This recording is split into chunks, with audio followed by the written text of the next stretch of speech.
बुजुर्ग होता है, बुजुर्ग की बात की रोब नहीं होता। क्यों? ये हमेशा की परंपरा है। जो भी डिमांड खड़ी करी है कोई ऋषि मुनियों की संस्था की, या कोई देशभक्ति की, या कोई ज्ञान योग, भक्ति योग, कर्म योग, या समाज की संस्था आदि की जितनी भी डिमांड खड़ी करी है वो युवा वर्ग ने करी है। और युवा वर्ग है वो डिमांड खड़ी कर सकता है। हमारी आज़ादी में भी युवा वर्गों ने अधिक भाग लिया था। और शंकराचार्य ने, उनके गुरु ने कहा था कि हे शंकराचार्य, आप युवा हो। और शंकराचार्य का छोटी सी उम्र में वेद, शास्त्र, उपनिषद, गीता, रामायण आदि सब कंठस्थ, इतने दिमाग शक्ति तेज था। जीवनी सारी हम बताएंगे तो बहुत लंबी चौड़ी हो जाएगी। उनके गुरु ने कहा, आप नास्तिकता फैल रही है भारत के अंदर, आप युवा वर्ग की टीम बना करके जगह जगह अध्यक्ष आदि बना करके, सदस्य आदि लेकर के जगह जगह जाकर के भारत में प्रचार करो। और जगह जगह आप एक एक दो दो चुन के अध्यक्ष और उनके मठों के अधिकारी बना करके पूरे भारत में प्रचार करो। तो शंकराचार्य ने उनके गुरु की बात मानी। बुढ़ों के पास में वो नहीं गया, बुढ़ों के पास में तो प्रणाम किया, आशीर्वाद लिया, पर तो युवा वर्ग ने को कहा कि आप खड़े हो और हमारे पास लागो। और देश में जो नास्तिकता फैल रही है, पाखंड फैल रहा है, वेदों का प्रचार लुप्त हो रहा है, तो आप लागो। शंकराचार्य की जीवनी कोई भी गूगल में देखो, चाहे कैसे भी देखो, पढ़ के देखो, इतिहास जवानी के अंदर उसने डिमांड खड़ी की थी। रामानंद जी ने जवानी में की थी, और स्वामी दयानंद जी, कोई भी जितने भी ऋषि मुनि हुए, चाहे विवेकानंद हो, कोई आचार्य विद्वान हुआ, वह जवान था तब उसने डिमांड खड़ी करी थी। और अब हमारे भारत में संस्कृति लोप हो रही है, तो इसमें बुढ़ों का कोई जोर नहीं चलता, क्योंकि बुढ़े तो कह सकते हैं थोड़ी बहुत। अब युवा वर्ग है वह आगे आते नहीं है, वो तो भारतीय संस्कृति से ग्रसित हो रहे हैं, भारतीय सभ्यता, संस्कार, मर्यादा आदि से वो देखते हैं कि इसमें कोई बढ़िया कहानी होनी, अच्छी बात होनी है। कहाँ है भारतीय संस्कृति? भारतीय संस्कृति लुप्त हो रही है। हम भारत में भी सुनते हैं, कई नाम लेने की कोई जरूरी नहीं, टीका टिप्पणी करने की जरूरी नहीं। कई 80 करोड़, कई 1 अरब के मालिक, जो उनकी जीवनी आखिरी बीतती है, उनका लड़का कहीं दूसरी जगह कारखाने चलाता है, उनकी एक लड़की है वो कोई बड़ी अधिकारी है, और वह उसमें घर में कोई नहीं है। क्यों? 2 लोग लुगाई होते हैं, उनमें एक ठीक होता है तो एक दूसरे की एक सुर्गवास हो जाता है, एक रहता है तो एक को वह क्या करे, वह जो बीमार हुए तो क्या करे, वो शरण देता है वृद्धाश्रम की या अनाथ आश्रम की। और ऐसे ऐसे हमारे भारत के भी कई गिनने में आ रहे हैं। कहाँ थी पहले ऐसी कहानी? जो भारतीय संस्कृति, संस्कार, सभ्यता आज लुप्त हो रही है।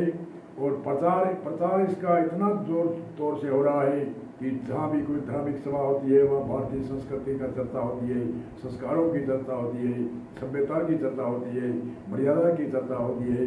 और जो कोई सरकारी सम्मेलन होता है उसमें भी ये चर्चा होती है। जहाँ विद्यालय है, चाहे छोटा हो, चाहे बड़ा हो, चाहे कॉलेज हो, चाहे कुछ भी हो, वहाँ भी चर्चा होती है। साथ 4 आदमी बैठते हैं, वहाँ भी चर्चा होती है। घर में भी चर्चा होती है। भारतीय संस्कृति अपनाना चाहिए, संस्कार अपनाने चाहिए, सभ्यता अपनानी चाहिए, मर्यादा रखनी चाहिए। कहाँ है वो? इतना प्रचार होने के बाद में कहाँ लुप्त हो रही है, कहाँ अनदेखा हो रहे हैं। आज तिलांजलि दे रहे हैं युवा वर्ग जब तक सावधान नहीं होगी, वो देखते हैं तो चलो अपना क्या लेते हैं। युवा वर्ग जब तक सावधान नहीं होगी तो बूढ़े बुजुर्ग तो कह सकते हैं, न भाग सकते हैं, न दौड़ सकते हैं, न हार सकते हैं। इसलिए बूढ़ों की अब इसलिए ही दुर्दशा हो रही है। मैं तो कहता हूँ क्यों, जब हमारा शरीर भी नहीं जाने वाला है, कभी पुराना हो रहा है, कितने भी टाँके लगाओ, कुछ भी लगाओ, ये तो जाने वाला है, तो शरीर जाने वाला है, क्यों चिंता करते हो, क्यों टेंशन करते हो? 2 रोटी मिलेगी। जैसे हमारे संतों ने, ऋषि मुनियों ने कहा है, संन्यास लेके सन्यासी होता है वो फेरी लगाता है, कहीं तो फेरी लगाते हैं, उनको कोई गाड़ काटते हैं, कोई दान दक्षिणा घालते हैं, कोई उसको धक्का देते हैं, कोई उसको 2 4 10 5 कह करके कुछ देते हैं और कई भी नहीं भी देते हैं। इसलिए वो 2 4 10 20 घरों में जा करके 1-2 समय का वो भोजन कोई फेरी लगा कर जाता है। वो 50 आदमी उसको गाल काटते हैं, धकेला मारते हैं, कुछ भी करते हैं, परंतु उनको सहन करता है क्योंकि मैं सन्यासी हूँ। सन्यासी क्या फर्क पड़ता है, शरीर है, ये शरीर तो जाने वाला है, मरने वाला है, आग में जलने वाला है या समाधि में जाने वाला है। ऐसे भी हमारे भी आज बुजुर्ग है, वो उनको सहन करनी चाहिए। वो 50 घरों की गालियाँ खाता है तो हमें एक घर की गाली खानी है, क्या फर्क पड़ता है। एक घर में जो आज जो युवा वर्ग संस्कृति, संस्कार, सभ्यता आदि से वंचित हो रहे हैं, इनके आगे आने वाले समय में इनके ही पैरों में कुहाड़ी, अपने आप की पैरों में कुहाड़ी मार रहे हैं।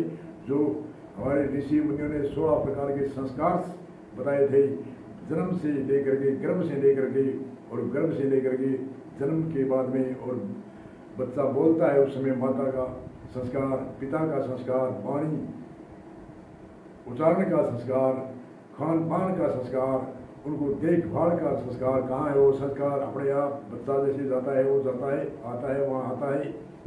कोई मोबाइल देखते हैं, कोई टीवी देखते हैं, कोई कुछ खाते हैं, कुछ खाते नहीं है, कुछ दुकानों से सड़ा गड़ा सामान लाते हैं, खाते हैं, बीमार होते हैं। डॉक्टर सरकारी की दवाई फ्री है, चिरंजीव की दवाई फ्री है, तो अरे फ्री होती कि मरने के लिए थोड़ी है, जो दुख पा करके और इलाज कराना, ये क्या कोई परेशानी है, कोई मजबूरी है। परंतु आज भारतीय संस्कृति की सभ्यता आज से 70-75 वर्ष पहले देखो, जो हमारे पढ़े लिखे भी इतने में नहीं थे, इस्लामी शासन में पढ़े लिखे नहीं थे, क्योंकि गुरु तोड़ दिए थे, किताबें जला दी थी, और अंग्रेज़ों ने भी ऐसा किया था, इस्लामी शासन में ऐसा किया था। उसमें हमारे बुजुर्ग अनपढ़ थे, भारतीय संस्कृति को कायम रखा। अंग्रेज़ों ने 200 वर्ष तक शासन किया, उनके खान पान को नहीं अपनाया, उनके पहनाव को नहीं अपनाया, उनको बोली भाषा को नहीं अपनाया। और आज 75 वर्ष के आज़ादी होने के बाद में आज 70% भारत में भारतीय संस्कृति लुप्त हो रही है, 30% 20% रही है। और प्रचार प्रसार इतना हो रहा है कि कहीं भी देखिए वहाँ जोर तोड़ मार रहे हैं। परंतु मैं इतना ही कहना चाहता हूँ, ये चूक कहाँ हो रही है, जो पहले कोई इतना प्रचार भी नहीं था, न इतने कोई टेलीविज़न थे, न मोबाइल थे, न इतने संसाधन थे, न इतने जो कथावत से ये प्रचार करते थे, इतना कहाँ था पहले। आज से मान लो 70 साल पहले कहाँ था, और उस समय कितना सारा जीवन था, कितनी संस्कृति कायम थी, कितनी सभ्यता कायम थी, कितनी मर्यादा कायम थी, कितने रिश्ते कायम थे।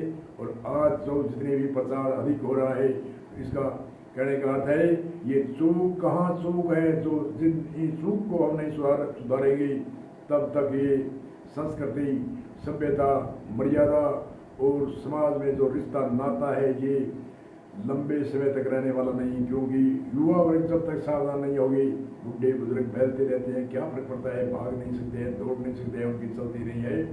उनके 70 साल के होने के बाद में उसमें जो भी उसके शरीर से नहीं हिला जाता है, उनके कोई 2 रुपये होते हैं, कोई 10-5% के, वे भी उसके छीन दिए जाते हैं। और उनको धुतकार के उनको कहते हैं अरे क्या हो गया। ऐसे 50% ऐसे है, 50 के 70% ऐसे है, बूढ़े बुजुर्ग है, वो झाड़ बीच करके समय पास कर रहे हैं। तो हमारे भारतीय संस्कृति कहाँ है, भारतीय सभ्यता कहाँ है। और जो ऋण उतारने का जो 3 ऋण होते हैं हर मनुष्य पर, ऋषि ऋण, पितृ ऋण, यानी पितृ ऋण माता पिता का ऋण है, उनको चुकाने की सामर्थ्य कहाँ है। ऋषियों के ऋण चुकाने की सामर्थ्य कहाँ है। देव ऋण, यानी हमारे सूर्य, चंद्रमा, वायु, देवता, जितने भी 33 देवता है, तो हमें देते हैं, उनका ऋण चुकाने की कहाँ आजकल सामर्थ्य है, कहाँ मर्यादा रखते हैं। इसलिए जब तक युवा वर्ग सक्षम नहीं होगा, चाहे घर में किसी भी घर में हो, जब तक युवा वर्ग सक्षम नहीं होगा तब तक ये भारतीय संस्कृति कायम होने वाले नहीं। यही चूक है जो ये प्रचार कर रहे हैं। नहीं जो कोई अनेक जगह कि प्रचार ये लगता क्यों नहीं आज के समय में, इसलिए नहीं लगता है कि युवा वर्ग सावधान नहीं है। और युवा वर्ग सावधान जब तक नहीं होगा, चाहे कितने भी आचार्य विद्वान प्रचार करो, संस्कृति का प्रचार करो, सभ्यता का प्रचार करो, चाहे कोई मर्यादा, चाहे रिश्ता नाता आदि की कोई भी प्रचार करो, कोई भी कामयाब होने वाला नहीं जब तक युवा वर्ग सावधान। युवा वर्ग की टीम बनाई जाएगी और युवा वर्ग की हर गांव गांव में, गली गली में टीम बना करके उनको अपने आप ही वो युवा वर्ग आपस में उनको रोकेगी। और जो नशा ग्रसित से आज हो रहा है, इनकी भी टीम बना करके, गली गली में टीम बना करके, गांव गांव में बना करके, तहसील जिले में बना करके इनको रोकना चाहिए। और भारतीय संस्कृति का यही तरीका है कि जगह जगह गली गली में भारतीय संस्कृति के जो हमारे युवा है उनको आगे अग्रणी होकर के, उनको सदस्य बना करके, आगे से अध्यक्ष बना करके उनकी मीटिंग होनी चाहिए महीने में 1 बार या 2 बार।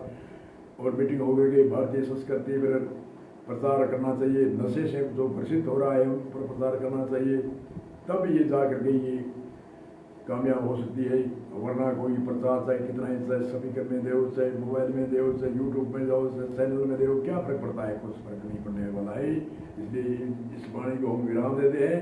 आगे भारतीय संस्कृति पर 2 नंबर पर हम बोलेंगे, दूसरी ये पहला भाग है इसमें बोल रहे हैं, इसलिए आगे दूसरे भाग में हम और चर्चा करेंगे कि भारतीय संस्कृति, संस्कार, सभ्यता और रिश्ता नाता आदि की मर्यादा कैसे रह सकती है, इनके बारे में हम चर्चा करेंगे।